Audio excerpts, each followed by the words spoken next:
O culto a Deus virou bagunça? Será que tudo aquilo que acontece nos templos, nas igrejas de hoje, realmente é obra do Espírito Santo? Olá pessoal, meu nome é Júnior Rodrigues e hoje estou aqui em mais um vídeo para falar com vocês aquilo que Deus falou ao meu coração, trazendo um pouco daquilo que está lá em 1 Coríntios 14 e trazendo essa reflexão para uma segunda com sabedoria para você. Se você gostar, curtir, compartilhe com alguém, marque, comente, enfim, para que a gente possa então edificar outras pessoas através desse conteúdo. Muita gente acha que falar em línguas de forma descontrolada, todos ao mesmo tempo, ou até mesmo profetizar de qualquer jeito, é sinal de avivamento. Mas será que Deus opera no meio dessa desordem, dessa bagunça? Será que isso de fato edifica a igreja ou só causa confusão? O que a Bíblia nos ensina então realmente sobre isso? Fique comigo então que você vai entender um pouco mais. Vamos lá fazer uma leitura daquilo que está lá em 1 Coríntios 14, de 26 a 33, que diz assim: Que fareis, pois, irmãos, quando vos ajuntais? Cada um de vós tem salmo, tem doutrina, tem revelação, tem língua, tem interpretação. Faça-se tudo para a edificação. Se alguém falar em língua desconhecida, faça-se isso por 2, ou quando muito 3, e por sua vez, e haja intérprete. Mas, se não houver intérprete, esteja calado na igreja, e fale consigo mesmo, e com Deus.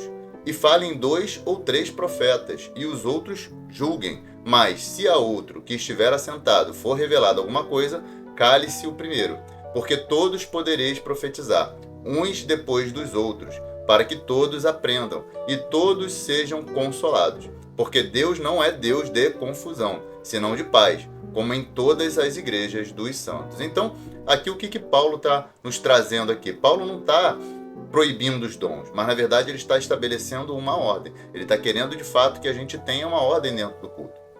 E aí eu queria que você refletisse a respeito disso, né? Você já entrou em algum culto onde todos falam em línguas ao mesmo tempo, gritam, correm, sapateiam, enfim, e ninguém entende nada?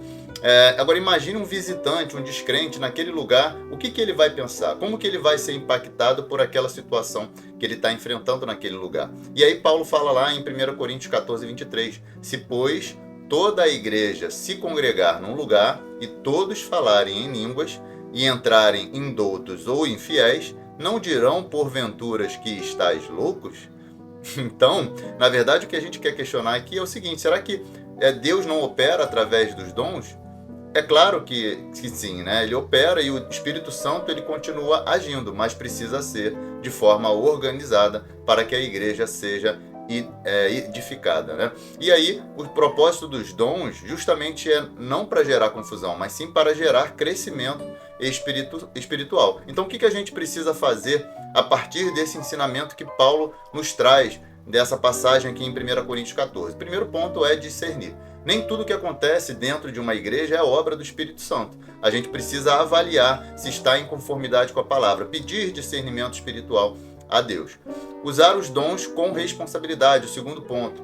Não podemos falar em línguas ou profetizar de qualquer maneira, pois tudo deve ser feito com zelo. Zelo pela palavra de Deus, por aquilo que Deus está nos concedendo em termos de dons. E terceiro ponto, respeitar a ordem bíblica. Deus não é Deus de confusão, como já diz na palavra. Se queremos cultuar em espírito e em verdade, devemos seguir as orientações que a Bíblia nos dá com relação a isso e buscar a edificação. E agora, então, o que você acha dessa palavra? O que você acha daquilo que a gente trouxe nessa reflexão? Será que os cultos de hoje estão seguindo esse princípio bíblico? Queria que você comentasse aqui, eu quero saber a sua opinião. Posso, então, trazer mais mensagens que edificam a sua fé. Não use os dons de qualquer jeito. Deus é um Deus de ordem e Ele quer te usar com sabedoria. O que podemos, então, fazer diante de tudo isso que a gente trouxe? Que possamos então buscar um culto verdadeiro em espírito e em verdade e não apenas em emoções passageiras. Deus merece o nosso melhor. Se você gostou, curta, compartilha, marque alguém, ative o sininho para que você possa então seguir as outras mensagens. Que Deus te abençoe e te dê uma segunda com sabedoria e até a próxima. Um grande abraço.